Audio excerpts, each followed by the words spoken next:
Pow wow yo yippee yay guys, power number 18, and I'm super excited to be with you guys today. As always, we'll dig down into love of the community and talk about how SwissBorg network is growing and talk about a lot of cool stuff, but it won't be done by me.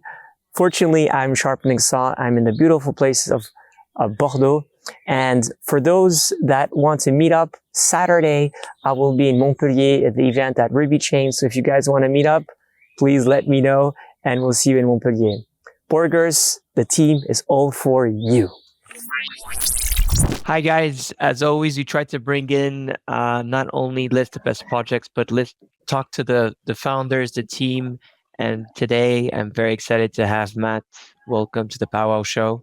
Thank you for having me, Cyrus. Hello, I'm Matt. Very excited. So, please walk us through the history of Gensokishi and then tell us how great the game is and how it's different from what we've seen so far. All right, great. So our game is called Gensokishi, or Genso Meta for short. And we are a game from Japan. We have been publishing games for 20 years now. And this game is based on a game that has been available for 15 years. It started off as a game on the flip phone. So that's how it gradually evolved from the flip phone, smartphone, and then Nintendo Switch, PlayStation 4, and now we're in Web 3, and the Web 3 version is called Genso. And we have many players already in the Web 2 version since that time. In Japan, Taiwan, we were the most downloaded game in 2012 in Taiwan. And of course, we're spreading around the world right now. So I'm very pleased to be here, and it's an honor. Thank you so much. Perfect. And maybe tell us, how is this a bit different from the other games that we see in Web3? Simply, we are an established game transitioning to Web3.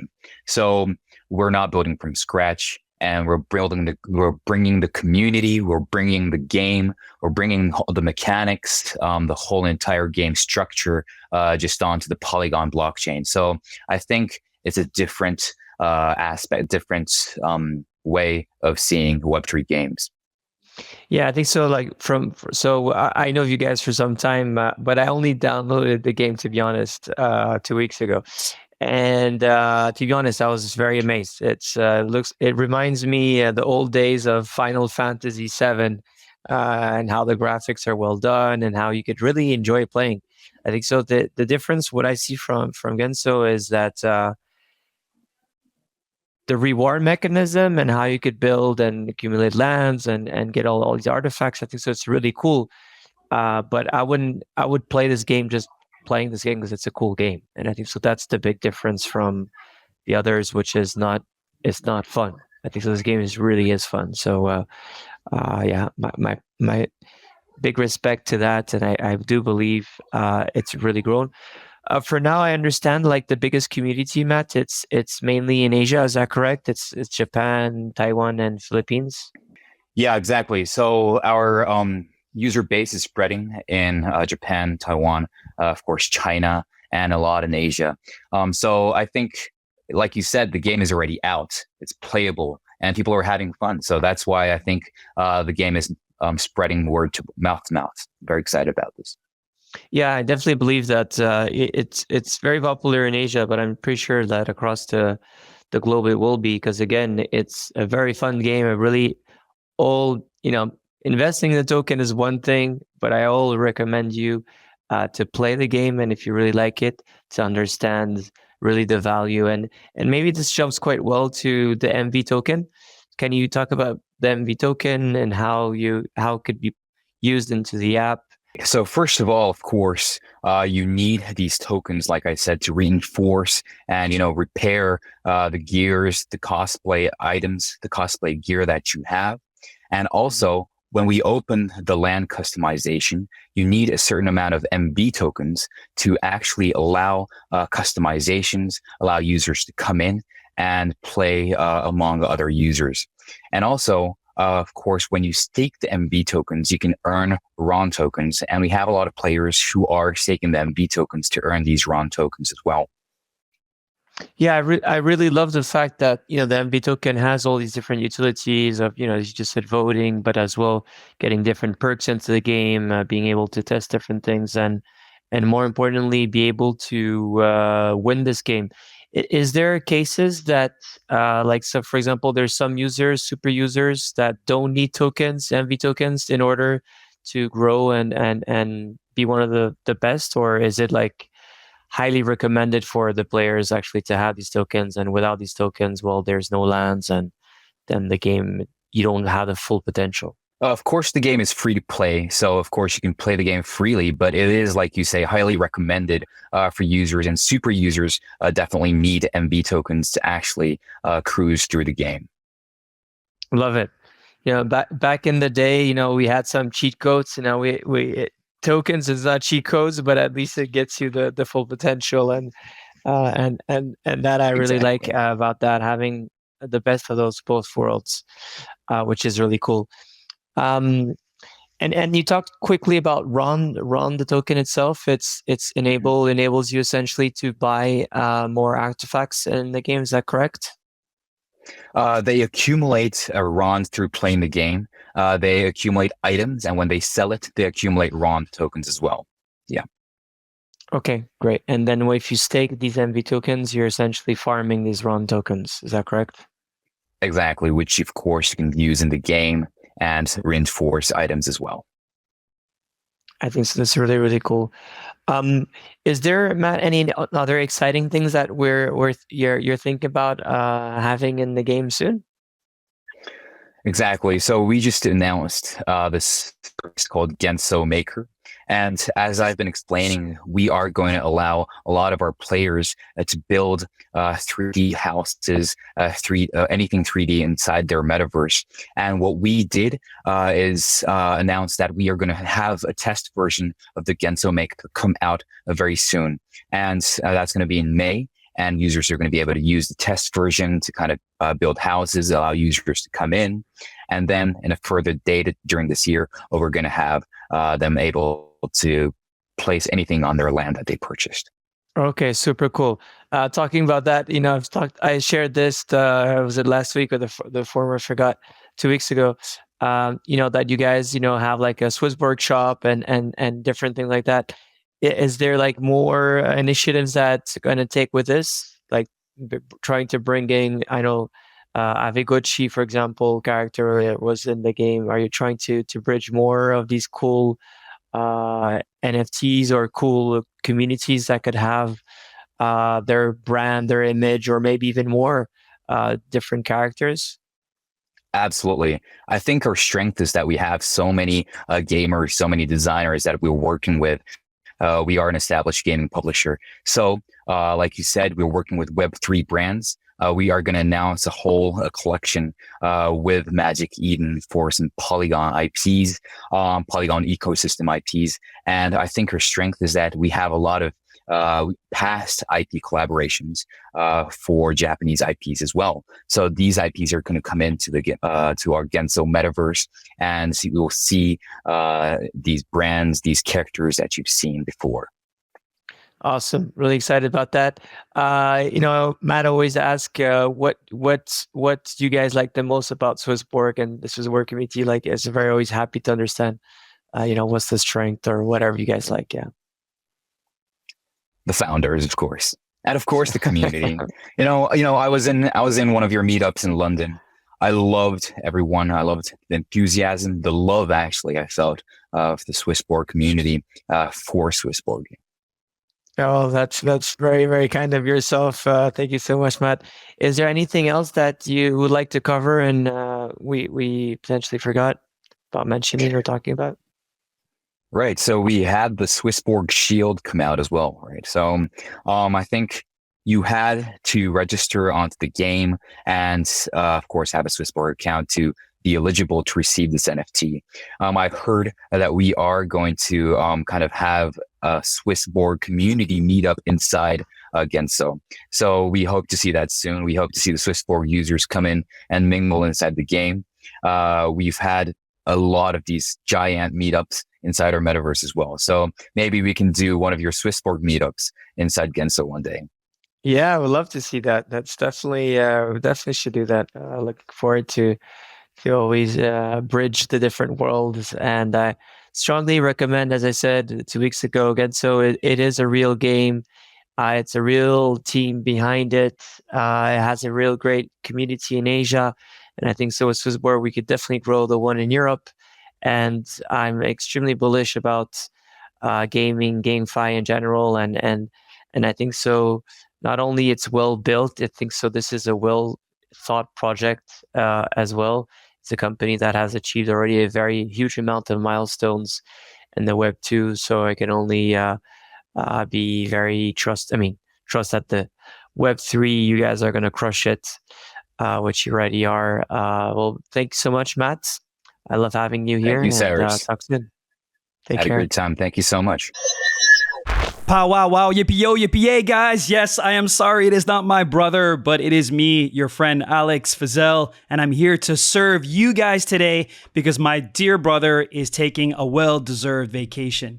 So without further ado, let's kick off, guys. And are you ready for hopefully a shorter, more concise, but meaningful powwow regardless? So we have 3 topics that we want to talk about today.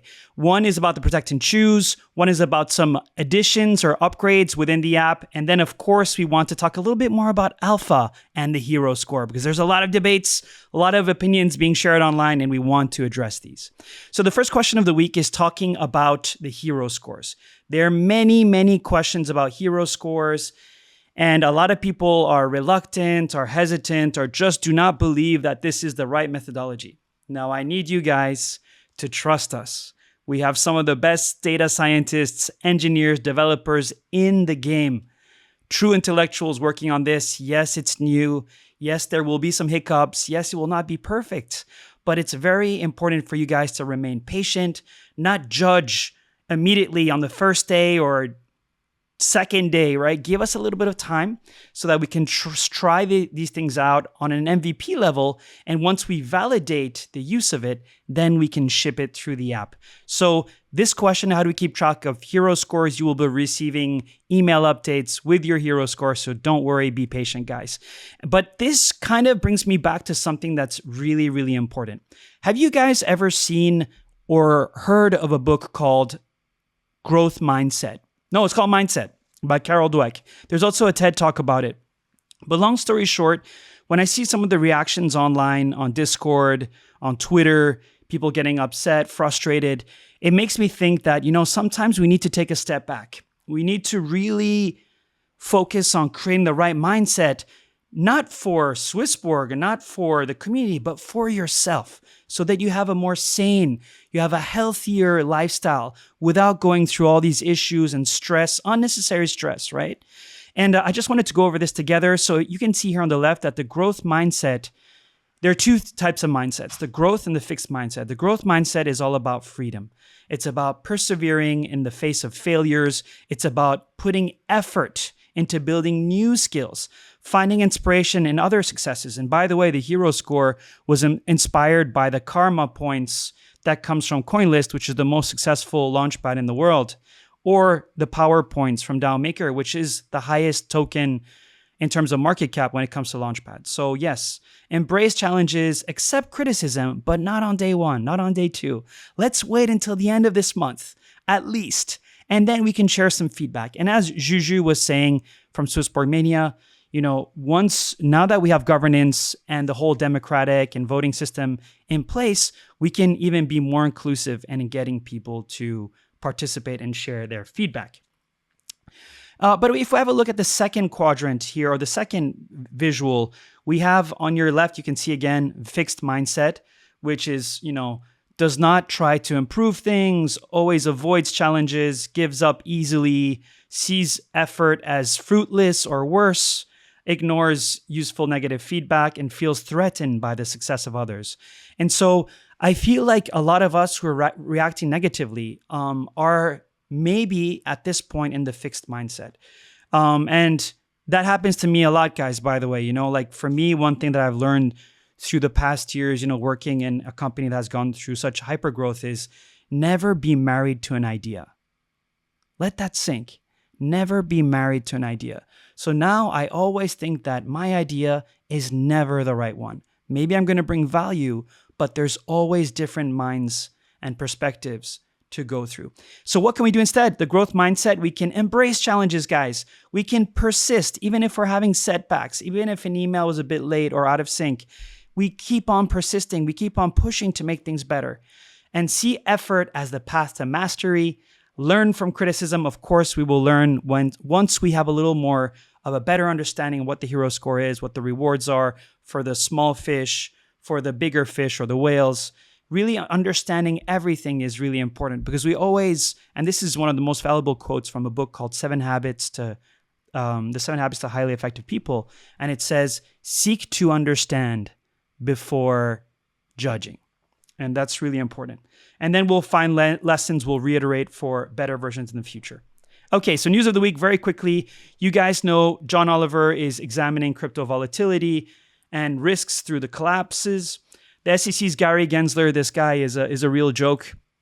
He doesn't have the ability to make a right decision on whether Ethereum was a security. In the past, he mentioned through university course and lecture that Ethereum was not a security. Now he's saying it may be a security anyways. The US is an absolute mess. ChatGPT makes its way into EU legislation. Now, guys who are active online, the next season of Zeely, so Sprint is starting. If you want to earn rewards, thank you so much for contributing online and helping us with socials and completing these tasks. Now, new community events. There's going to be an online event just for the Guardians of the CHSB, for all those who voted. And thank you so much for voicing your opinion. And you will be rewarded for it, of course, which is important that we just, obviously, we're a passive investment vehicle, but for those who want to be more active, they should be rewarded accordingly. Physical events, we have a meetup in Genève. Allez les Suisses, le 4 mai, jeudi, 7h. Please join us. You have the information here, but also a meetup in Zurich on May 5th. So please, all of our Swiss brothers and sisters, please join us for some fun. And as you guys know, we talked about the product. We just introduced a new deposit screen. What do you guys think? Let us know in the comment section below. Do you like the way it presents itself? Do you like how the deposit button is maybe a bit easier to find now and not having to jump from screen to screen? How do you feel about the UX?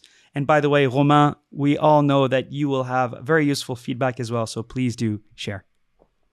Protect and choose. All right. So the results, 41.52% was the results for rewards, 25.62% was for the safety net, and 32.86% was to burn the CHSB. More info tomorrow at the town hall at 8 o'clock CT, so don't forget to join us. Now, a very important topic.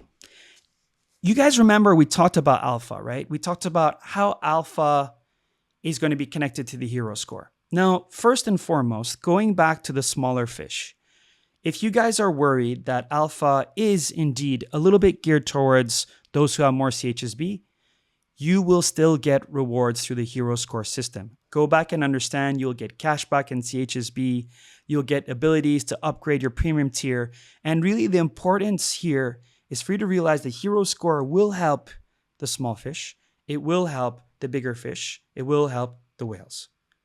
And the idea is to bring you along this journey, to bring you from small fish to bigger fish and to whale. That's what wealth management is all about. But when it comes to alpha specifically, guys, I want to explain what's the difference between ventures and distressed assets. Now, if we look at distressed assets from a purely financial jargon, traditional terminology or definition, it means when the person or business needs immediate cash and wants to sell the asset at less than its value, it becomes a distressed asset. So that is a simple definition of what a distressed asset is. But when we talk about alpha, is that what we're doing? Not exactly. Our definition is the following. When a project is A, down more than 80 to 99% from all-time high, or sometimes even ICO price, B, lacking community, lacking promotional skills, before C, releasing a significant milestone, and accepts to sell their tokens via OTC at less than its value, it becomes a distressed asset under the alpha definition. And why would a company want to sell their tokens at a discounted price when it's already on secondary market? Well, most of the time it has very low liquidity. And if they're selling their token on secondary markets, they're actually affecting the price, which affects the community token holders. So rather than dumping the price, they would rather have some sort of strategic partner like SwissBorg through Alpha to help them. Now let's talk about this in a little more detail. So once again, guys, Alpha is connected to multiple products. You guys remember Ventures, Launchpad, and Distressed Assets. Now let's talk specifically about the differences and pros and cons between Ventures and Distressed Assets. So here we have 5 dimensions or columns that we will compare the two. There are more than that, but let's keep it basic for today and we can go deeper in the future. Now, Ventures versus Distressed Assets. Bing, bing, bing. Round 1, low valuation token price. You guys know that Ventures is very early stage. So of course the valuation is low. Good. Distressed Assets is not early stage, but yes, the valuation tends to be under $50 million fully diluted. Most of the time it's between $10 and $20 million fully diluted. So they're roughly, most of the time, depending on the project, they're both really good because they're very low in terms of valuation. So potential upside. Now, second column, vesting and liquidity. You guys know that with Ventures, you usually have a cliff. A cliff means that there's a break between token generation event and the first distribution. But with distressed assets, you're buying them from the secondary market, right? These are tokens that have already launched. So you have instant liquidity. So that's a pro for distressed assets over Ventures. Marketing and hype, of course, with the Ventures, when a new project is about to launch, they're putting a lot of effort on PR and marketing. So they have the marketing advantage and the hype advantage over distressed assets. Distressed assets are actually lacking marketing and promotion because the token has tanked so much. They've lost so many of their community members who just completely lost faith in them in general. So what about the technological stage? Well, case by case, of course, but in general, distressed assets launched their token maybe 1, 2, 3, 4, even 5 years ago. And it takes time to build technology. You guys remember with SwissBorg, we'll talk about that example later, but they have been biddling over the course of the past years. So they're further when it comes to technological stages. And then, of course, on the fund side, because Ventures are just raising funds, they're fresh, they have more money, but that is somewhere where SwissBorg, if we want to offer distressed assets to our alpha users, we will, of course, do the due diligence, we will sign NDAs, and we'll figure out what is their treasury like, what is their burn like every month, how long is their leeway, their runway. So that is on our part. But you guys can see, right, that there are pros and cons to both. None is necessarily better. But let's look at the timing next. Now, when it comes to the timing, we understand that there are market cycles, guys, right? Right now, we're in the accumulation phase, as Cyrus has been talking about, and we're gearing up towards the next bull run. That is a fact. Now, how can we time things? Well, based on our failures in the past, through early Ventures in the early days where we're testing the waters, we can now comfortably say that with Ventures, there is timing that makes sense. And although we can never perfectly time the markets, in an ideal scenario, Ventures happens the most in a bear market. So maybe at the beginning of the bear market, midway, towards the end of the bear market, all the way up to the beginning of the bull market, because we have a cliff, because we have vesting and distribution goes over the course of usually an average 2 years. We want to get in early Ventures because if you invest even in a really good project towards the end of the bull cycle, in the bear cycle, you will probably have a negative ROI. But when it comes to distressed assets, you can go further because the lockups are lower. Sometimes you don't even have a lockup. It's just straight OTC deal and you do promotion. So you can stretch it a little bit further than the Ventures deals. So not only there are pros and cons, there are also different timings for the both. And then you can see here at the end of the cycle, then you go back into Ventures, then you go back into distressed assets. And this really hopefully can share with you guys what are the pros and cons of both and how to time them. And we really want with alpha to deliver alpha to our CHSB token holders. So it's important that we take timing into consideration and not just whether it's a quality project or not, and whether it potentially has upside based on the terms and conditions in the SAFs or not. But one cool thing is with launchpads, guys, launchpads are a lot more regular. They're not as sensitive to timing, because if you guys have a quality project, let's say like Aptos, right? Aptos, regardless of the bear cycle, managed to moon even after the IDO. So there are always exclusions to these particular situations. Now, what can you do on your side, guys? We don't have a formal procedure, but I just want to plant some seeds. If you guys see some distressed assets, you may be following other projects, right? The token got absolutely destroyed. The team is solid and they have a solid upcoming milestone. So once again, let's go over the definition one more time. What is a distressed asset, guys, for SwissBorg? Number one, they have very little token liquidity. So they cannot sell their token on the secondary market. They don't want to impact their community. Number two, the token has been wrecked. So 90 to 99% from all-time highs or even ICO prices, right? Number three, there's an upcoming milestone that is very significant. So the chances of it being an asymmetrical return asset are very high. That's it. That's all you guys have to think of. Just think of that criteria. And then perhaps one more thing, they also need marketing and help with regards to promotions. And as you guys know, SwissBorg has a very vast influencer network. We have over 120 contracts signed, YouTubers, TikTokers, Reddit influencers, Instagrammers.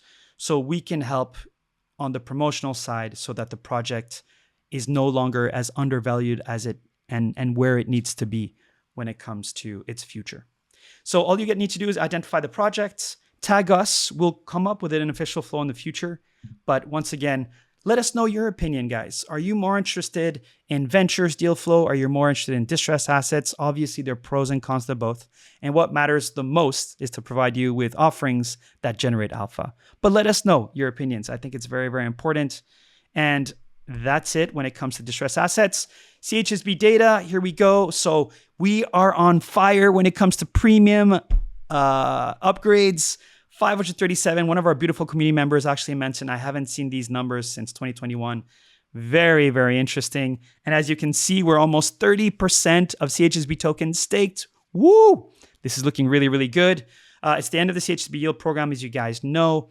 In terms of the Guardians pot for Protect and Choose, we have $3.2 million roughly, and holders in the app of CHSB, 151,000. And what is the community index score today? Did I do it right? Let me know. Cyrus is definitely better than me at this. But here we go.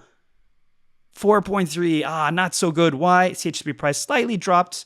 Volume is okay. App activity has gone down, but social's up. Number of CHSB holders has gone up. And the invitation slightly lower. So please, guys, keep on sharing, spreading the love so we can growth hack this number and improve our Protect and Choose budget. Thanks so much for watching, guys. I hope it wasn't too long.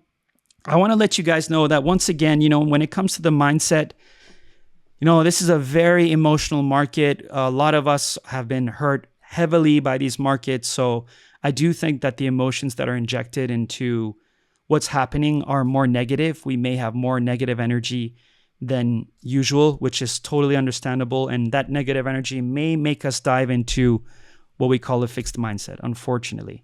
But once again, guys, if I've learned a lesson in the past and, I'm still learning a lot, I feel like I make many mistakes, but try to go in with a mindset, a growth mindset that keeps you open to ideas and never have a fully cooked idea or never be fully married to an idea, because that will just hurt us long-term and will create unnecessary emotions, arguments. We're all one family. Love you guys.